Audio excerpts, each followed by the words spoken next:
Good morning, good afternoon, everyone. Welcome to Top Voice Tuesday. We are officially in August. Summer is winding down. I say this every week, but it's hard to believe. We are here towards the back end of summer. I'm excited to be hosting Porschia Parker-Griffin today. Portia, I'm going to give you a chance to introduce yourself in our very traditional way to talk about why we should start a podcast. This is a very meta conversation. We're on a podcast talking about if we should start a podcast, and I think you're the perfect person to do so. For those of you watching, please remember that we are live on all podcast platforms now, so you can download this on YouTube, Apple, Spotify, everywhere that you need to find it. We'll post it later on today. So Portia, let's jump in. First, as is customary on this show, tell us who you are and tell us how you got to the top of the Top Voice Mountain. All right. Well, I'm Porschia Parker-Griffin, as you mentioned, and I'm founder and CEO of Fly High Coaching. And we offer career and business services to seasoned executives and ambitious professionals. I like to say that we help them create and execute their strategies while moving through mental resistance that shows up. We also work with organizations directly, and we do some consulting, coaching, and training on leadership, turnover, multi-generational communication, all that good stuff. So that's a little bit about who I am. And the Top Voice Mountain, Michael, honestly was kind of a mystery to me.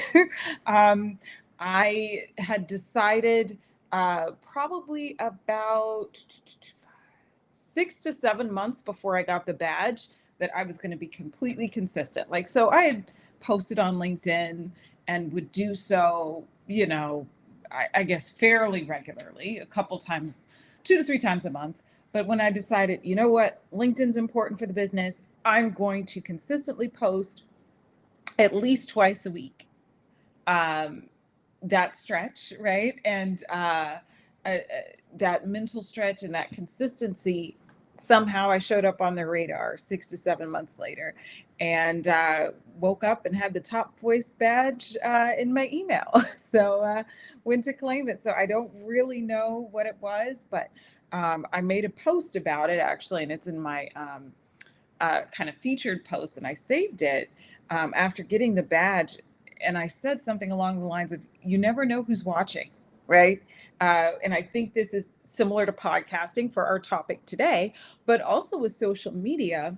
You never know who's watching you. We are putting out this content, whether it be, social media posts, your blog, your podcast, and we don't get that real-time interactive feedback a lot. You have a live show, so you do. You're lucky, Michael. But for those of us who don't have a live show like me, you don't know unless someone posts, comments on your social media post. You don't know how it's landing. You don't know who's watching. You don't know whose radar you're on. So the badge was an honor to get, to know that someone thinks that I'm putting out good content and appreciates it. Yeah. What a great reminder of you never know who's watching. As an aside, separate story, my son plays quarterback. There's a picture of us in the back here. And I always tell him, particularly with that position, somebody's always watching. And I think it's a reminder that, and I think Wendy said this on the show about a month and a half ago, your content is like a parade. And there's someone at the end of the parade who hasn't seen what someone at the beginning of the parade has, and just give it time to get there. And not getting the immediate feedback, I think sometimes is maybe a disincentive to people. I remember when I first started posting on LinkedIn consistently, nothing happens. You just put it out there and maybe you get a couple likes and you just go, I have no idea if anyone saw this at all. And it's a good reminder that maybe the motivation to do it is about what you're trying to give less than what you're trying to necessarily get back. And so I just love that advice for everyone. When you were posting, were you doing video? Were you doing short form, long form? What was your strategy just around the content type? Yeah, so I was mixing it up. I had done some research on that and known that you should kind of mix up your content. Um, we were posting about the podcast. So that was another thing. And we'll get into this with the podcast, but it kind of fed social media because I was one of those people before posting consistently. I thought, well, what am I going to post? And every time it was just kind of a drag to think about what to post. And so, I had blog posts, and then, I had someone, a marketing assistant, creating these graphics, and, but it kind of felt like it was all very flash in the pan, right? Mm. But having a podcast meant, well, I automatically have something to post every week. I don't have to spend as much time agonizing over it. And, at first, we were just doing one post a week on what we like to call Fly High Fridays, announcing the podcast Got to episodes. have a good name. This show has Top Voice Tuesday. It's, that's a Yes, big part of the branding. I'm with you. We have Fly High Fridays when our episodes go live and we promote it. But then when we added video clips, I started posting a video clip or an audiogram if the guest doesn't want to be on camera earlier in the week. So usually that's on Wednesdays, sometimes Thursdays. So then that's 2 posts every week for LinkedIn that I don't even have to think about. Right. Now, the third post or any additional posts, I can add in and mix up. Yeah. It's such a great reminder that it's about consistency, having a pattern, having a process. And we're going to talk about this. A quick reminder, I'm going to jump into the questions. For any of you watching live, please leave a comment, leave a question. We like to take feedback in real time. It's just a fun feature of this conversation that we've set up. So let's talk about it, Portia. And for those maybe that don't know, we are Top Voices, but we also met because I was on your podcast. Yes. And you are what I call a professional podcaster. I am a guy who stumbled upon a podcast, on the way to doing something else. So let's start with your story. What made you decide to start a podcast, and maybe what did you wish you knew before you started that you learned in those first critical few episodes? Yeah. So for anyone thinking about this, I'm sure they might have had similar thoughts. I mean, prior to starting. So this month, actually, Michael, marks our 3rd year podcasting. We started in August of 2022. Congratulations. Thank you. And so I've been listening to podcasts for quite a few years at that point, and kept hearing people say, you should start a podcast. Everyone should have a podcast. Podcasting is great for marketing. Podcasting is great for your business, all this stuff. And I just thought, I don't want to just throw out more content. So I held off and held off and held off. And then one day, Michael, I woke up and I had a flood of ideas. I was like, oh, I want to talk about this. And I want to talk about this. And I want to talk about this. And I want to talk about this. And this is a whole series. And I have a blog already where we have over 100 written blog posts on our website.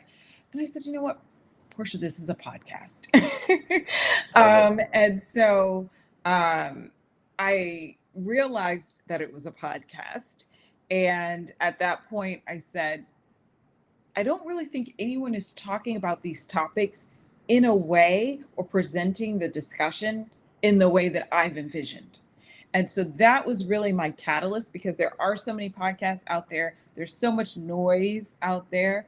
But I really had the inspiration to put my unique spin or angle on topics. So that was really the prime motivator, because as a business owner, we already have enough to do, right? Right. Even if you're not a business owner, if you have, you're an employee, you've got a family, we've all got tons to do, right? Producing a podcast, I think, just for fun is not really on anybody's list, Right. right? Unless they study marketing. So that was kind of the catalyst for me. Now, to the second point of your question, what do I wish I had known before going into podcasting? I think the main thing to think about, and I was overlooking this, and as a business owner, in my mind, I feel like I should have known this. There's all of the action around producing the podcast, and then there's all the action around marketing and promoting the podcast. And there's a ton in producing the podcast, and there's a ton in marketing and promoting the podcast. And so those are 2 separate things. And that's really important to think about.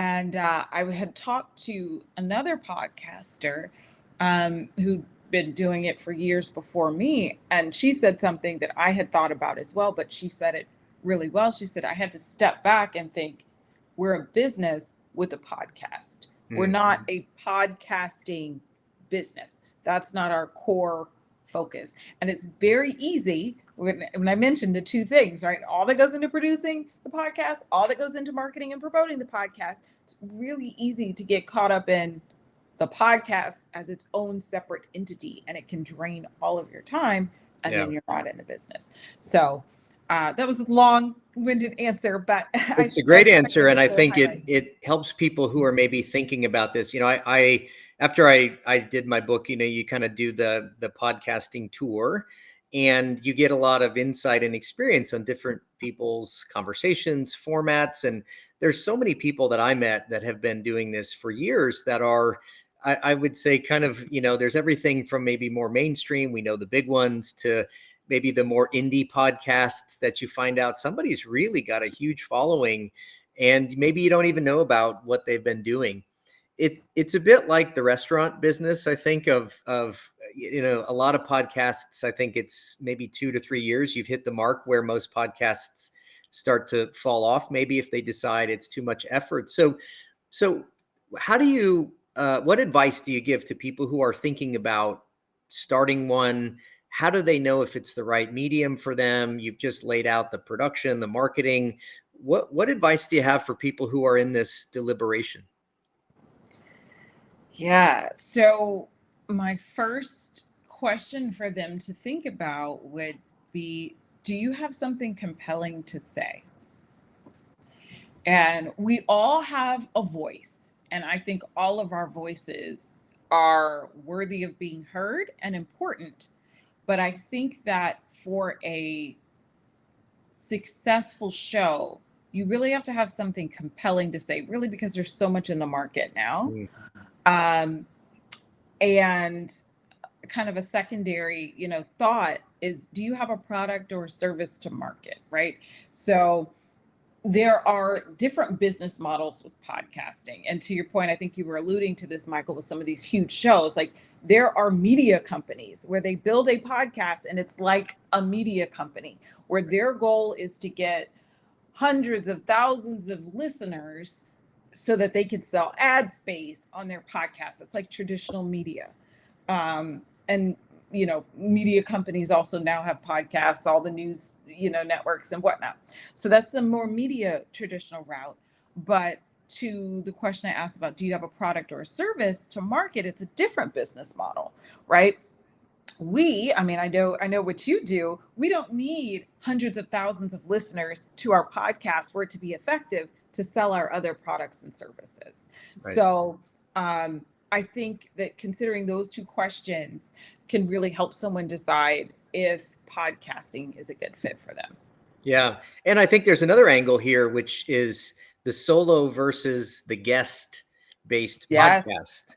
Now, I will say this has turned into a podcast and I have guests, and I'm lucky in that it's a top voice conversation. So I sort of have a built in guest list. Finding Right. guests, it can be a chore. It can be a lot Oh, of work. yes. How do you go through that? And what's your balance between thinking about it maybe as a solo thing versus a guest thing? What advice do you have for people around that?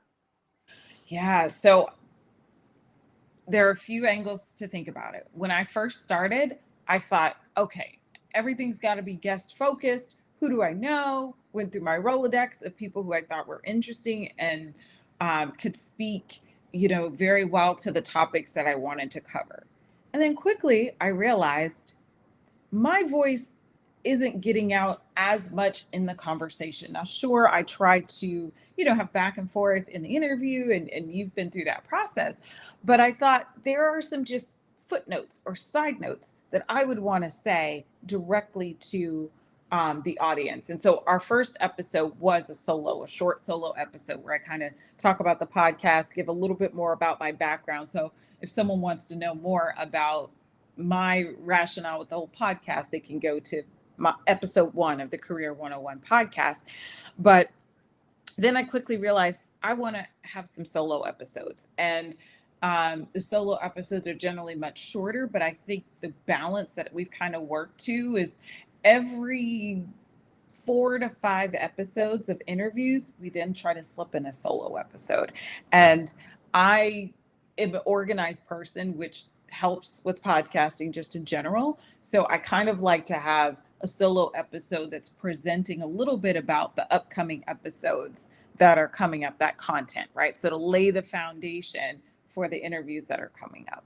Yeah. So that's my high level thoughts on that. When I researched it online, they said that really having a mix of episodes could be best for the listener experience. Mm. Well, I haven't done that yet, so maybe I need to level up. My best friend, who happens to be my chief creative officer and does all of my design work and video work and everything, he reminds me he's tired of listening to me talk. So I tried to get other people to do a lot of talking as well. We get a comment in the chat, which I want to get to in just a second. I can also verify for the world, you are an incredibly organized person, and you have inspired me in my own production and having a rhythm and having instructions and being clear about what we're going to talk about. And there's a difference between being prepared and being over prepared, which I also took from you. So I owe you a thank you. And I'm not just saying that because we're on this conversation. I literally took your instructions and was like, this is how I'm gonna, and then I sent you my form, and so it should have looked familiar to you. So thank you for being such an inspiration to what we're doing. So we've talked a little bit about the marketing side, the production side. Let's talk about the mindset side of the person. In this case, I'm interviewing you, but you've interviewed me. How do we need to shift when it comes to consistency, growth, impact? How do we need to show up through this journey of podcasting? Because it's not just one episode and then it's over. It's really it can get mundane in terms of repeating the process and doing all the work. How do we need to show up in differently if we're the ones trying to head down this path? Yeah, great question. And I was talking to you a little bit about this before we started recording, Michael. I thought of a question that I heard a business consultant say, and I can't remember exactly which one it was, but much, much earlier on in my business. So probably almost 10 years ago. And they were asking, are you committed or are you interested? And when I heard those questions, I thought, oh, wow. And so they were using it in a business context of like starting a business, right? Are you committed to this? Or are you just interested in this? And there's a big difference. And, before the show, I pulled up some stats that I had heard, but I couldn't remember the exact stats. So I wanted to share it with the audience because I think this really goes to the whole mindset part that you're asking about. Our good old friends at Google and their AI overview is letting us know that approximately 1% of podcasts make it to 20 episodes.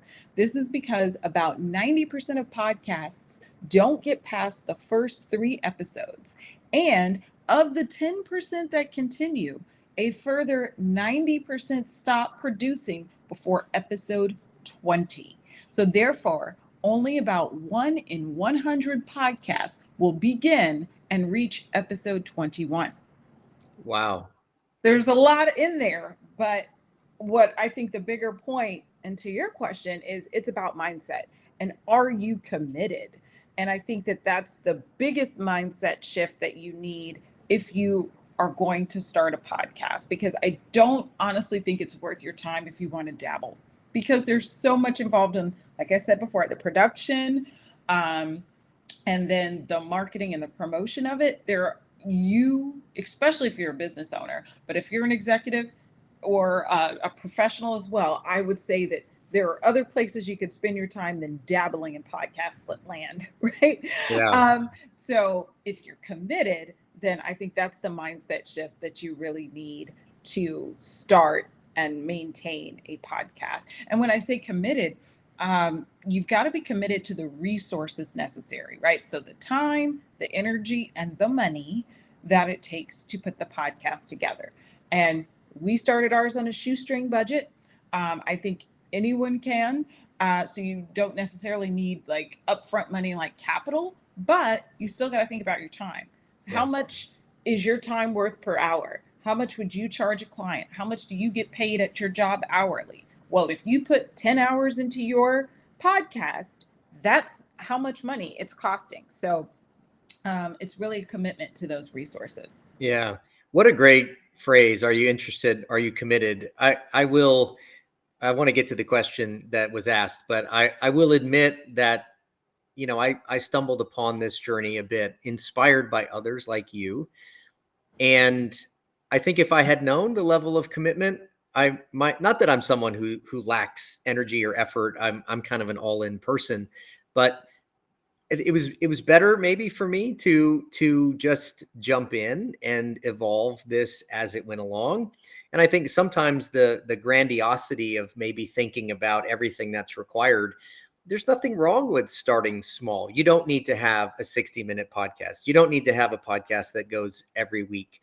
It does take a lot of effort. And so if someone's interested but maybe not yet all the way committed, how would you coach them on learning more to understand, can I get into the committed realm? Yeah. Um, Great question. I think that one, observing podcasts that you enjoy, right? So watching what you do here on Top Voice Tuesday, Michael, they could do that. They could watch other podcasts that they like and just get an idea of the pattern. So that's what I was doing when I hadn't yet decided to start a podcast. I just decided to follow podcasts on podcast platforms and look at the cadence and what other people were doing. So Mm. you can always just literally follow what people are doing. There was a great podcast. I don't think he publishes new episodes anymore, but it was called We Are Podcast, and the host's name was Ronsley, and he had the whole show was about how to start a podcast. Should you start a podcast? That was actually the first name of the show, and then he changed it to We Are Oh, Podcast. wow. I stole this The, title. I didn't mean yes, to. I the never saw podcast that. was So there we literally go. called Should I Start a Podcast? So you would be interested to check it out. But now it's called We Are Podcast. And I think his last episode that he live episode, well, you know, most current episode, I should say, was from last year. But he had it for years and he literally broke it down. So I love that. So that was just a free podcast I could listen to on starting a podcast. But Wow. so you can dip your toe in like that. And then you say you jumped in, but you were already doing so much of the aspects of a podcast, Michael. I think you definitely had a leg up with, producing an interview show. I think a podcast is a logical next step. I think some people get overwhelmed by just even like coordinating the interview or, the recording. Yeah. Yeah. This experience kind of held my feet to the fire in terms of, you set a day, you set a time. People have asked me, hey, just record offline. I like the live component of it. So speaking of which, let's get to this question, which I think is a good one, very practical. Have either of us had more than one guest, and did it work well, or was it too many people?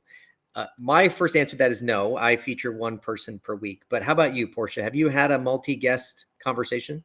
I have. I had two co authors of a book on an episode when we talked about conflict Mm. and conflict at work. And I liked it. It was the first one that I had done with multi guests.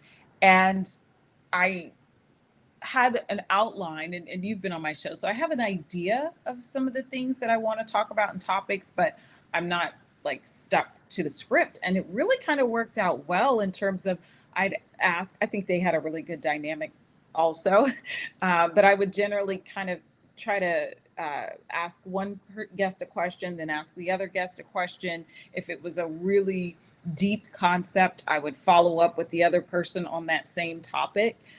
So I thought it was a good flow.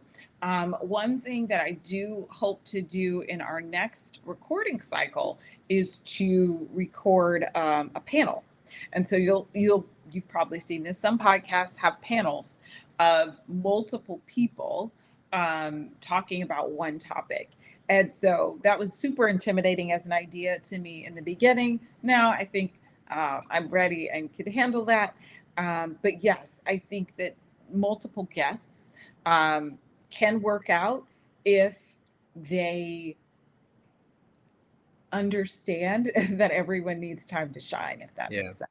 Yeah. I listened to the Diary of a CEO. We talked about this, one of my favorite Mhm. podcasts. I think Stephen Bartlett does an amazing job. And I listened to a panel. There was three women on talking about a women's issue type podcast. It was great. It was super informative. I'll find the link maybe and share it. What I found, the conversation was great. I found it very difficult to understand who was talking just by listening. So you could sort of learn the voice patterns over time. I think it's really good for for video to be able to see people, and you've obviously done it, so it can work. I do think, to your point, it's about, does everyone have equal time, and is there enough distinctiveness between the voices that if someone was purely listening, they can make out who's talking. And I think he might have coached them a couple times that they were, every once in a while they would share their name again in the middle of the conversation. Hey, this is so and so. He'd call them by name, and I think that was really helpful. I have not done that. I'm going to stick to a one person conversation just because I think it's the purpose of this podcast now is to feature this community. And there's just so many amazing people like you and the other folks that we've had on. And I'm booked out all the way through the end of the year. So I have a guest planned for the next, Mhm. whatever it is, 42 weeks, that whatever's left in the year. And so I'm going to stick with the one per episode, just to kind of keep it clean. So it's already been almost 30 minutes. We're getting close. This goes really fast. Thank you for the question in the chat. Um, what are sort of three things, as people, we've talked about this conversation, thinking about starting a podcast, wanting to learn more? What are sort of three pieces of advice or three things you want people to take away from this conversation about whether or not they should start a podcast? Yeah. So I would say that they should think about who can support you. And by that, the three things, right? So, what people in your life right now or team members do you have right now that might be able to support you? What freelancers perhaps could you hire that could support you? And then what software, technology, AI, could support you? Because you will definitely need support if you're thinking about starting a podcast. And I think that most people probably quit just due to the overwhelm with the show production and distribution and all of that. So I think getting that support up front and ideally in the beginning, I think sets the stage for a successful podcasting journey. Yeah. I just got a comment in here from Daryl McGraw. Daryl and I go way back, so it's good to see you, Daryl. Thanks for tuning in. Um, I think it's such a good reminder about support and understanding what's required. I would also say, maybe adding to your list, give yourself some grace to learn and grow. Speaking from experience, and I'll just say out loud, I did not intend for this show to become a podcast. I made a simple commitment to myself. I was going to have 50 conversations in 2025. And I realized, to your point about effort, it is really easier than it's ever been in a lot of ways, to take these. I don't overproduce things. Not that you do, but there's levels to this, right? You could go all in, or you could keep it pretty low-fi. AI makes it so easy for us to turn things around in kind of record time, which I think is really just a really amazing opportunity for all of us to kind of lean in and share these things. So I would encourage people, if you're interested, take Portia's advice, do some research, talk to people who are doing it, and find out if you really want to be committed. I think it's such a great reminder to everyone. And now is the time. Waiting doesn't really help. Um, I want to do our closing tradition on this show as well, Portia, which is the bonus question. Speaking of Diary of a CEO, I stole this from them. So the question that was left for you by others by the last guest, was, what is the most impactful book you've read that's made a difference in your life, and why? Oh.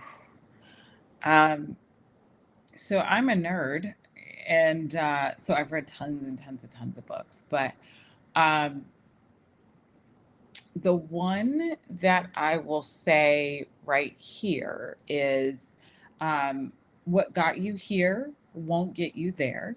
Mm. by Marshall Goldsmith. And a lot of people in the coaching community and the business community have heard of him and that book. But for those of you who haven't, um, he's really talking about mindset a lot and the activities and the actions that we take that have gotten us to our current position are not going to be the same things that help us get to our goal or to our future, you know, position. So I think that is what I will say. I love it. It's the idea that the same brain that got you here isn't the same brain that's going to take you forward. And I'll just share again a personal anecdote. If I had maybe known what was required to do this, I probably wouldn't have done it. And Mhm. yet I'm so happy that I did, because I've learned and grown in so many ways. And it's about the process of that journey for sure. So, Portia, where can we find you in addition to LinkedIn, and anything you'd like to leave our listeners with and ways to reach out and connect with you? Absolutely. So, as you mentioned, I'm on LinkedIn. That's the place where I'm most active. If you like podcasts, and check out the Career 101 podcast. I like to say that we talk about everything you were never taught or told when it comes to career growth, development, and change. We also talk about some organizational topics, so business and that side of things, and then some entrepreneurship angles as well, because that's part of your career, right? I'd say about 25% of our individual clients are considering entrepreneurship. So if you like podcasts, check that out. And then our main website is fly-high HIGH coaching.com. Great. We will put all the links into the show notes. This conversation will be up on YouTube within the hour and up on Apple, Spotify, all the other podcast platforms here within the next day.